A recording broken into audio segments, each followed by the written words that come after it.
மகா பெரியவாச்சரணம். காலம். இந்த காலம் அப்படின்னு சொன்னோடனே எல்லாருக்கும் கொஞ்சம் பயம் இருக்குங்க. ஏன் அப்படின்னா, இன்னும் நமக்கு கடவுள் எத்தனை நாட்கள் கொடுத்திருக்கிறான், எத்தனை வருடங்கள் கொடுத்திருக்கிறான் அப்படின்னு சொல்லிட்டு எல்லாருக்குமே மனசுக்குள்ள ஒரு பயம் இருக்கும். ஏன் அப்படின்னா, இதுக்கு எப்படி டெஃபினிஷன் சொல்லுவாங்க அப்படின்னா, மீதம் எவ்வளவு உள்ளது என்று தெரியாமலே நாம் செலவு செய்வது தான் காலம் அப்படின்னு சொல்கிறாங்க.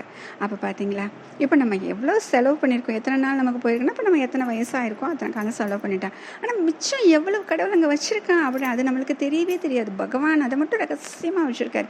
ஏன் அப்படின்னா, இவன் ஆடக்கூடிய ஆட்டம் வரைக்கும் ஆடட்டும், என்ன தான் பண்ணுறான்னு பார்க்கலாம். எப்பொழுதாவது ஒரு நாள் நம்மை ஒரு நொடியாவது ஆத்மார்த்தமாக நினைக்கிறானா அப்படின்னு யோசிச்சுக்கிட்டே இருக்காரு. அந்த காலத்துக்குள் நாம் ஒரு முறையாவது கிருஷ்ணா, கோவிந்தா, ராமா, மாதவா, நம்மளுக்கு என்ன பேர் தோணுதோங்க அந்த பேர் ஒரு நாளாவது ஒரு தடவையாவது ஆத்மார்த்தமாக சொல்லியிருக்கோமா அப்படின்னு ஒரு தடவை நம்ம யோசிச்சு பார்த்தா, இத்தனை வருஷத்தில் நம்ம அந்த மாதிரி பண்ணினதே கிடையாதுங்க. ஆமாங்க, தினமும் நம்ம பூஜை பண்ணுறோம், பக்தி செய்கிறோம், கோயிலுக்கு போகிறோம், எவ்வளவு கிராண்டாக பூஜை பண்ணணுமோ அதையெல்லாம் பண்ணுறோம், என்னென்ன பூஜைகள் வித்தியாசமாக இருக்கோ அதையெல்லாம் பண்ணுறோம். ஆனால் இது அனைத்தும் செய்யும் பொழுது நம்ம மனசு அந்த பகவான்கிட்ட பக்கத்தில் போச்சா, அவன் அப்படியே ஆத்மார்த்தமாக நம்ம நினச்சோமா, அந்த ஸ்வரூபத்தை ஒரு முறையாவது நம்ம தியானித்தோமா அப்படின்னு பார்த்தா கிடையவே கிடையாதுங்க.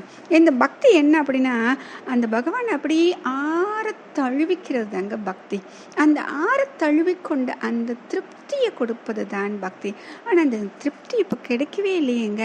அது கிடைப்பது போல் செய்வது தான் பூஜைகள். எவ்வளவு பெரிய பூஜைகளாக இருந்தாலும் இது செய்திருந்தால்தான் அது பகவானுக்கு நிறைவு தரும். நம்மளுக்கு வேணால் நிறைவாக இருக்குங்க, நல்லா இன்றைக்கி பண்ணிட்டோம், நிறைய பேர் பாராட்டினாங்க, ஃபோட்டோ எல்லாம் இந்த குரூப்பு அந்த குரூப்பு எல்லா இடத்துக்கும் அனுப்பியாச்சு, இதுக்கு ஒரு வீடியோ போட்டாச்சு, இவங்க பேச சொல்லியாச்சு, இதுக்கு ப்ரைஸ் டிஸ்ட்ரிபியூஷன் கொடுத்து எவ்வளோ வேணால் பண்ணலாங்க. ஆனால் அங்கே கடவுள் திருப்தி அடைஞ்சாரா பார்த்தா கண்டிப்பாக கிடையாதுங்க.